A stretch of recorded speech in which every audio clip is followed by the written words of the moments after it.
সময় যখন 2টা, তখন রওনা হলাম ঢাকার নীলক্ষেতের উদ্দেশ্যে। ওইখানে কিছু কাজ আছে, কিছু বই টই কিনতে হবে। কিন্তু এটা কি অবস্থা, রাস্তা তো বন্যা হয়ে গেছে দেখা যায়। এইখানে তো ত্রাণের ব্যবস্থা করতে হবে। মানে এই রাস্তা ঢুকে তো পুরা বোকা হয়ে গেলাম।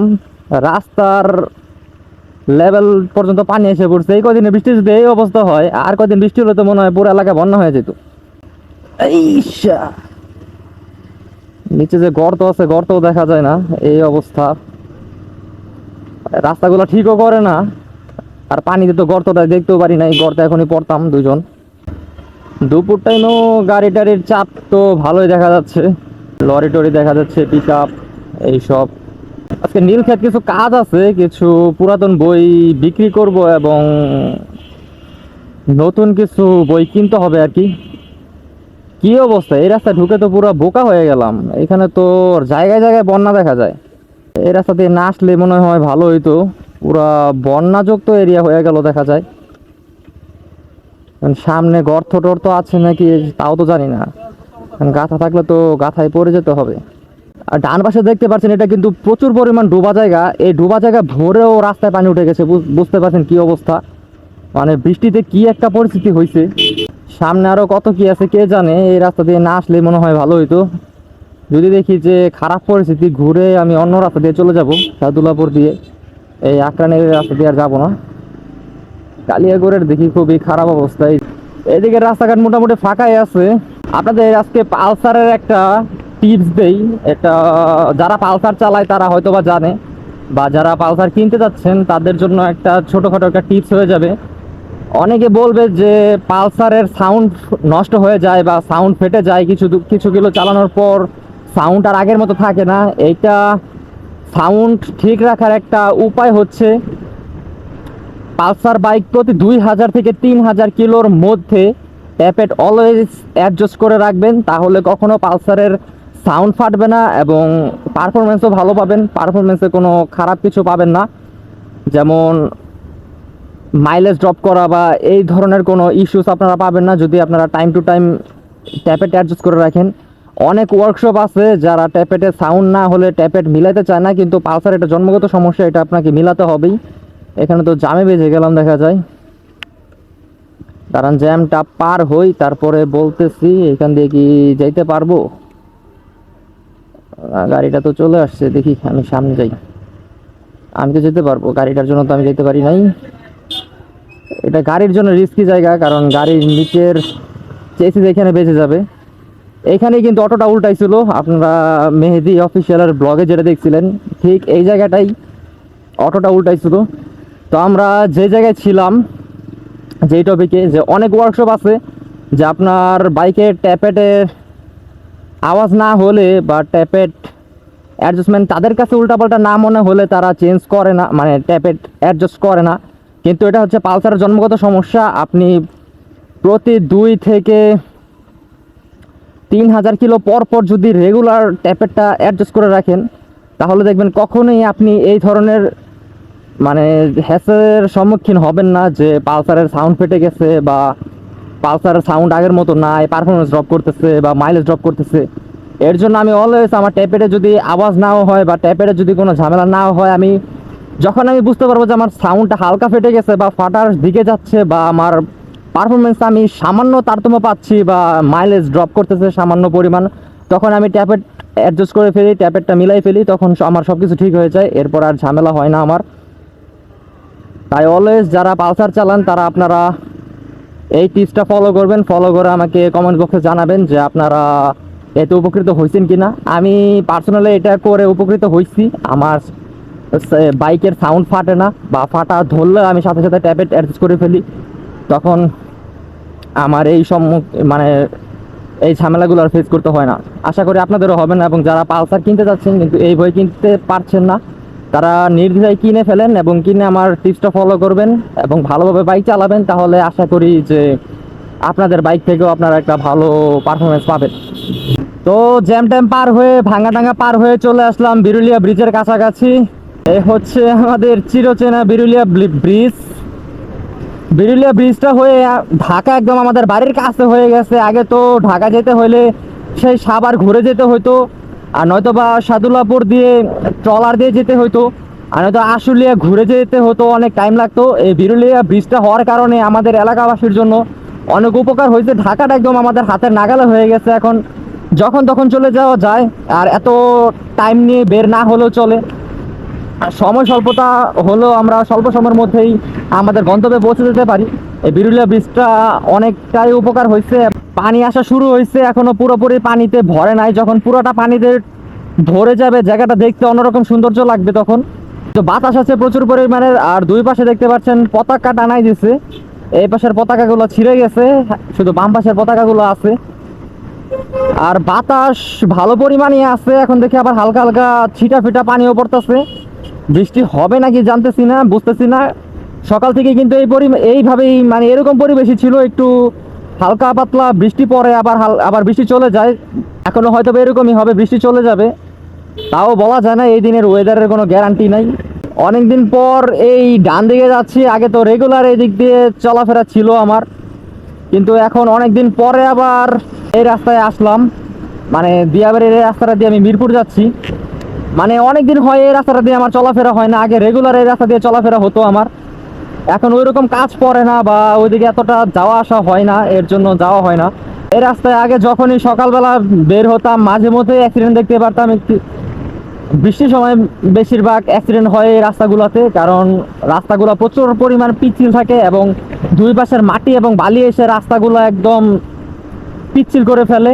এবং মানে অনেক গাড়ির আছে কি হালকা পাতলা যখন বৃষ্টি পড়ে তখন এইগুলো বোঝা যায় যে রাস্তায় কিন্তু অনেক গাড়ি থেকে ইঞ্জিন অয়েল টয়েল লিক হয়ে রাস্তায় পড়ে থাকে। এগুলো কিন্তু শুকনো দিনে বোঝা যায় না, কিন্তু যখন হালকা পাতলা বৃষ্টি হয় তখন কিন্তু রাস্তাগুলো সেই ইঞ্জিন অয়েলের সাথে পানিগুলো মিশ্রিত হয়ে রাস্তা পিচ্ছিল হয়ে থাকে। এই কারণে রাস্তাগুলো পিচ্ছিল লাগে তখন। আবার যখন কড়া বৃষ্টি হয় বা ঢল বৃষ্টি হয় বা মুষলধারে বৃষ্টি হয় তখন এই সমস্যাগুলো হয় না। এই পিচ্ছিল রাস্তা ম্যাক্সিমাম সময় আপনারা দেখবেন যে রাস্তা ম্যাক্সিমাম সময় পিচ্ছিল থাকে, এই একটা কারণেই যে যখন অল্প বৃষ্টি হয় তখন, যখন ভারী বৃষ্টি হয় তখন কিন্তু এত পরিমাণ পিচ্ছিল থাকে না। তাই যখন হালকা পাতলা বৃষ্টি হয় তখন একটু সাবধানে রাইড করবেন, কারণ তখন রাস্তাগুলো পিচ্ছিল থাকে এবং চাকায় গ্রিপ পায় না, তখন ব্রেক ধরে ব্রেকিং কনফিডেন্স পাবেন না এবং চাকা স্লিপ করবে। এই রাস্তা অনেকদিন পর রাইড করে ভালোই লাগতেছে, রাস্তাটাও ফাঁকা দুপুর টাইম দেখে, এবং বাতাসও লাগতেছে, এনজয় করতেছি। রিস্ক শুধু এই ধরনের বাসগুলা মানে হুটহাট চাপ দিয়ে ফেলে আর হুটহাট ব্রেক করে। আর এই যে এই লেগুনাগুলো যে আসছে এগুলা, কারণ ওরা যখন তখন ব্রেক করে ফেলে, পিছনে লুকিং গ্লাসে দেখেও না কখনো। লেন ক্রস করবে কখনো লুকিং গ্লাসে দেখবে না, নিজেদের মতো করে তারা লেনকে ক্রস করে ফেলবে এবং ব্রেক ধরার হলে হুটহাট ব্রেক ধরে ফেলবে, পিছনে কে আছে নাকি নাই এগুলো দেখবে না, এগুলো দেখেও না। এই জায়গাটার সাথে স্মৃতি জড়িয়ে আছে। যখন ফুয়েলের সংকট ছিল তখন এই রাস্তা পুরোটাই একদম বাইকের লাইন এবং গাড়ির লাইন। ফুয়েল স্টেশনের এখানে এখানে এই যে এটা হচ্ছে ফুয়েল স্টেশন, এখান থেকে মনে আছে পুরা রাস্তা লাইনে দাঁড়ায় থেকে ফুয়েল নিতাম। তারপরেও ফুল ফুয়েল দিত না, মানে ফুল ট্যাঙ্ক দিত না, অল্প কিছু পরিমাণ ফুয়েল দিত। 500 টাকার 1000 টাকার 1000 টাকাও দিত না, 500 টাকারই ফুয়েল দিত। তখন তো ফুয়েলের রেট কম ছিল, তারপরও মোটামুটি ঢুকতো এই গাড়িটা আমার লেনে কি করে। এই স্মৃতিগুলো মনে আছে, কি পরিমাণ কষ্ট করছি এই ফুয়েলের জন্য।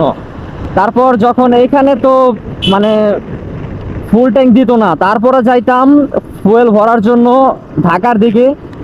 ওইখানে পাম্পে একবার 14 ঘন্টা লাইনে দাঁড়াই থেকে তারপরে 1000 টাকার ফুয়েল নিছিলাম। মানে কি পরিমাণ হ্যাসেল যে আমাদের বাইকারদের পোহাইতে হয়েছে, বাইকার তারপর গাড়িওয়ালাদের, কি আর বলবো। আর এখন দেখেন ফুয়েলের দাম বাড়াই দিচ্ছে, এখন কোনো ফুয়েল সংকট নাই। তার মানে কি, সবই হচ্ছে দুর্নীতি। ফুয়েলটা বাড়ানোর জন্য এরকম একটা কৃত্রিম সংকট তৈরি করা হয়েছিল ফুয়েলের দাম বাড়ানোর জন্য। এখন ফুয়েলের দাম বেড়ে গেছে, এখন আবার অ্যাভেলেবেল ফুয়েল। তারপরে আপনারা এই মানে জিনিসটা চিন্তা করেন যে যদি ফুয়েল সত্যিই সংকট থাকতো, দাম যতই বাড়াক, তারা ফুয়েল কই থেকে পাইছে এবং ফুয়েল কোথা থেকে আইনা আমাদের দিছে। আর এখন দামটা বাড়ানোর পরে মানে ফুয়েলের কোনো সংকটই নাই, অ্যাভেলেবেল ফুয়েল। মানে কি পরিমাণ দুর্নীতিবাজ এবং কি পরিমাণ কি বলবো, মানে বলার ভাষা নাই। শুধু ফুয়েলের দামটা বাড়ানোর জন্য কি পরিমাণ একটা নাটক করতেছে ফুয়েলের সংকট, অথচ কোনো ফুয়েলের সংকটই নাই। সংকট থাকলে দাম বাড়ালে আবার ফুয়েল পাই কই থেকে। এখন আছি আমরা সংসদের সামনের রাস্তাটায়। এই রাস্তার ভিউটা ভালোই লাগে দেখতে। মাঝে মাঝে বড় বড় এরকম স্পিড ব্রেকার গুলো আছে, এগুলোর উপর দিয়ে যাইতে মজাই লাগে, ঢেউ ঢেউ একটা ফিল আসে। কিন্তু এইদিকে একটা ঝামেলা, উল্টা রিক্সা উল্টা সাইকেল অনেক কিছু আসে এই রাস্তা দিয়ে। বাংলাদেশ পাট গবেষণা ইনস্টিটিউট আমার বাপ আসে, এখানে অনেক ইনস্টিটিউট এগুলো আছে।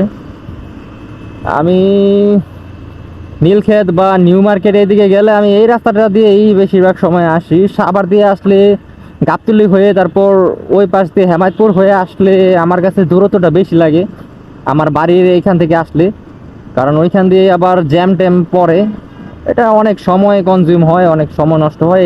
এই কারণে আমি মিরপুরের ভিতর দিয়ে এই রাস্তা দিয়ে চলে আসি। এখান দিয়ে আসলে আমার ইজিও হয় এবং তাড়াতাড়ি আসতেও পারি আমি।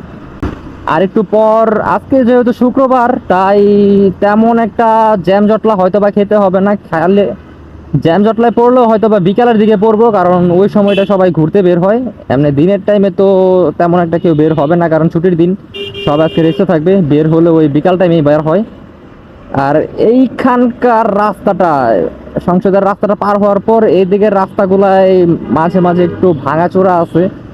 বৃষ্টির দিনে এগুলো চোখে পড়ে না, এগুলোর ভিতরে পড়ে যায়, চাকা টাকা পড়ে যায়। এই পাশের পিচ করে দিছে এই পাশের রাস্তাটা, আবার ওই পাশেরটা দেখেন নিচু আছে, এখনো পর্যন্ত ভাঙা। এইটা একটু কেয়ারফুলি চালাই এইদিকে আসলে, কারণ রেগুলার তার এইদিকে আসি না, তাই কোথায় ভাঙাগুলো আছে এক্স্যাক্টলি মনে থাকে না। মাঝে মধ্যে ভিড়ের মধ্যে চালালে বা অনেক গাড়ির সাথে একসাথে চালালে তখন চাকা পড়ে গিয়ে একটা অ্যাক্সিডেন্টের প্রবণতা থাকে। আজকে তেমন বড় কোনো জ্যাম জটলা খাইনি, এরকম ছোট ছোট জ্যাম ট্যাম পার হইতে হয়েছে। এগুলো জ্যাম না আর কি, মানে গাড়ি স্লো হলে সবগুলা গাড়ি স্লো হয়ে যায়, এই টাইপেরই জ্যাম। প্রপার জ্যাম ট্যাম আজকে পাই নাই, আশা করি পাবো না।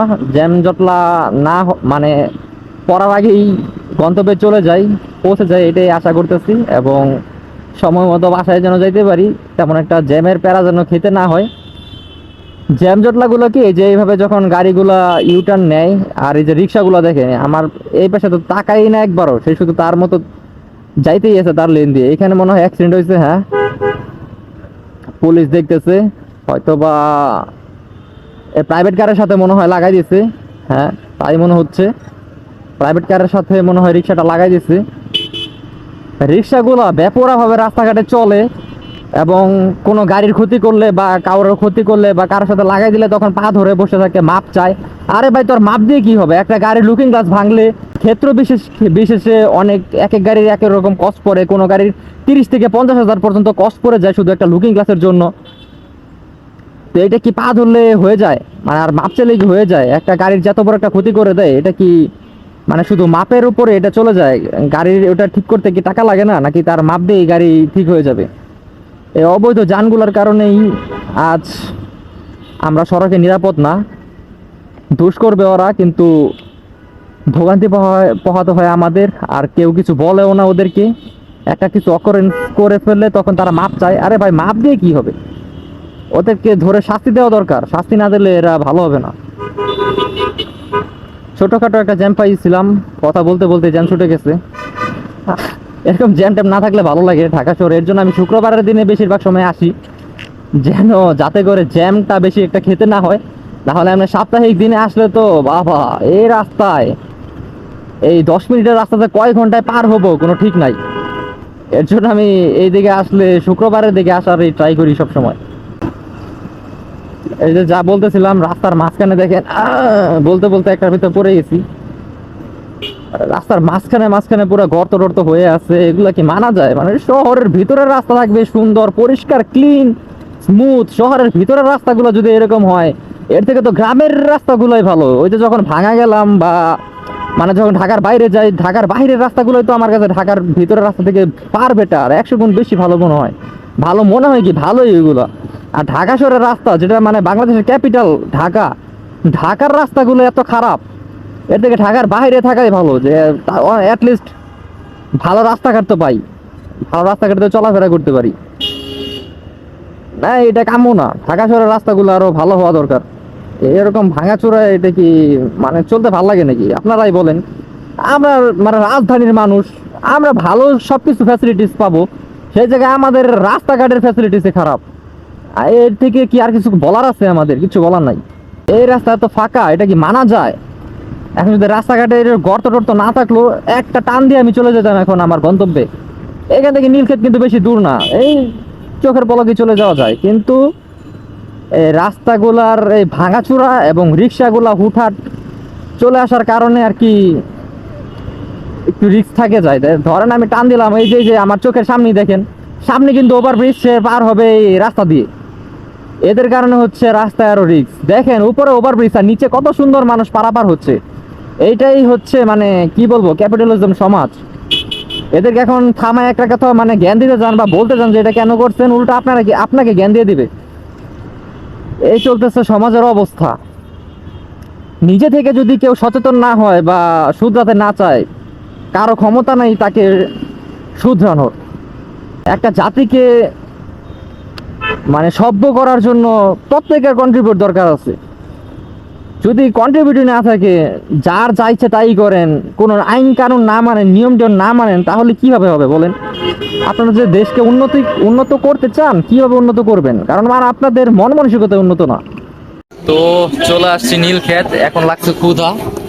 তো আমরা এখন এখানে একটা স্ট্রিট ফুডের এই জায়গায় বসছি, ফুড টাইপের। এখানে ফ্রাইড রাইস আর চিকেন নিচ্ছি আমরা। ক্ষুধা লাগছে, খেয়ে নেই, তারপর কথা হবে। চলে আসছে আমাদের ফ্রাইড রাইস, এখন খাই, খেয়ে তারপর রিভিউ দেবো আপনাদেরকে।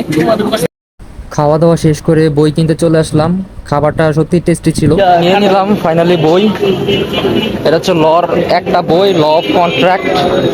এরপর আরো বই আছে, ওইগুলো পরে কিনবো। এখন আপাতত আর কি এই বইটা লাগতো, এর জন্য এই বইটা কিনছি। এটা যদিও এখন মোড়কে আছে, পরে খুলে দেখাবো। এখন যাই। তো এখন একটু গ্যান্ডারের রসের ব্রেকের জন্য দাঁড়ালাম। তো গ্যান্ডারের রসটা খাই, তারপর দেখা হচ্ছে। মানে খাওয়ার পর ওইরকম পানি টানি খাওয়া হয় নাই, রাস্তায় গ্যান্ডারের রসের দোকানটা দেখে একটু ভালো লাগলো, দাঁড়ালাম। তো এখন এই চলতে, ওই যে আমাদের বাইক, আমার বাইক আর কি, এই গ্যান্ডারিওয়ালা মামার ওইখানে রেখে আমি এখানে আর কি দাঁড়াইছি। আমি আর আমার ফ্রেন্ড, ও আর কি ক্যামেরায় উঠতে চায় না, ক্যামেরা উঠবা ওই আর কি ক্যামেরায় উঠতে চায় না, ওকে তাই দেখাচ্ছি না। তো আমার বাইকটা ওখানে রেখে একটু দাঁড়ালাম, একটু ওই যে মামার কাছ থেকে গ্যান্ডারির রস খেলাম, একটু দাঁড়িয়ে রেস্ট নিচ্ছি। আর রেস্ট বলতে কি, একটু গ্যান্ডারির রস খেয়ে একটু ঠান্ডা হচ্ছি, তারপর আবার রওনা হবো আর কি। এখন হচ্ছে বিকাল টাইম, মোটামুটি ভিড়ভাট্টা ভালোই দেখা যাচ্ছে। আর এই যে আমার বাঁ পাশে সংসদের সামনে দেখতে পাচ্ছেন, এখন থেকে কাপলস তারপর আদার্স মানুষদের ভিড়ভাট্টা শুরু হয়ে গেছে। মানে শুক্রবার না, এখন বিকাল টাইমে সবাই ঘুরতে বের হয়ে গেছে, দেখতেই পারছেন। আর এখানে তো সব সময় এরকম থাকেই, ফুড কোর্ট, তারপর আদার্স আইটেমস। আজকে ঘোড়ার গাড়িও দেখা যাচ্ছে এখানে একটা। আর এখানে দেখেন সংসদের সামনে সবাই ছবি টবি তুলতেছে, বসে আড্ডা দিচ্ছে, কাপলসরা প্রেম করতেছে। আজকে আমাদের কেউ নেই বলে প্রেম করতে পারি না আজ সিঙ্গেল বলে। আর মাঝখানে এরকম এগুলা দিয়ে ভালোই করছে, কারণ এখানে যে স্পিডিংয়ে চলাফেরা করে, এগুলো দেওয়াতে বাধ্য হয়ে স্পিডটা কম করতে হবে। সামনে একটা ছোট্ট গাড়ি, আমাদের কণ্ঠ প্রেস লেখা, হয়তো বা এটা প্রেসের গাড়ি। তো এখন সব সার্বিক যত কাজ ছিল, সব কাজ সারা শেষ। এখন রওনা হয়েছি বাড়ির উদ্দেশ্যে। এখন আর রাস্তায় তেমন দাঁড়ানোর কোনো প্ল্যান নাই, সোজা চলে যাব বাড়িতে বা এলাকায়। বাসগুলো রাস্তার মাঝখানেই দাঁড়াবে, এদের এটা স্বভাব হয়ে গেছে, এইসব ব্যাপারে আর কিছু নাই বলি। তো যে রাস্তা দিয়ে আসছিলাম সেই রাস্তা দিয়ে চলে যাব, সাভার দিয়ে আমি যাব না, কারণ সাভার দিয়ে গেলে এই সময় একটা জ্যাম জটলা থাকবে এবং যেতেও টাইম লাগবে আমার। এখান দিয়ে ইজিলি তাড়াতাড়ি চলে যেতে পারবো, এখান দিয়ে পারবো না। তো আজকে আপনাদের থেকে এখানেই বিদায় নিয়ে নিই। হোপ রাখতেছি ভিডিওতে কোনো কিছু ভালো লাগলে একটা লাইক করে দেবেন এবং সাবস্ক্রাইব করে হয়ে যাবেন আমাদের ফ্যামিলি মেম্বার। এবং যতক্ষণ পর্যন্ত আমরা নেক্সট ভিডিও না নিয়ে আসছি, আমরা থাকবো ভালো, আমরা থাকবো সুস্থ এবং প্রত্যেকের টেক কেয়ার করবো ইনশাআল্লাহ। Bye bye. আসার সময় খুবই দুঃখজনক একটা জিনিস দেখলাম, যে রাস্তা দিয়ে আমরা যাওয়ার সময় গেছি, ওইখানে একটা অটো উল্টে পড়ে আছে। আসার সময় মাত্র বলতেছিলাম যে রাস্তার কি একটা অবস্থা, এবং বাড়িতে ফেরার পথে এরকম একটা কাণ্ড দেখলাম, খুবই দুঃখজনক।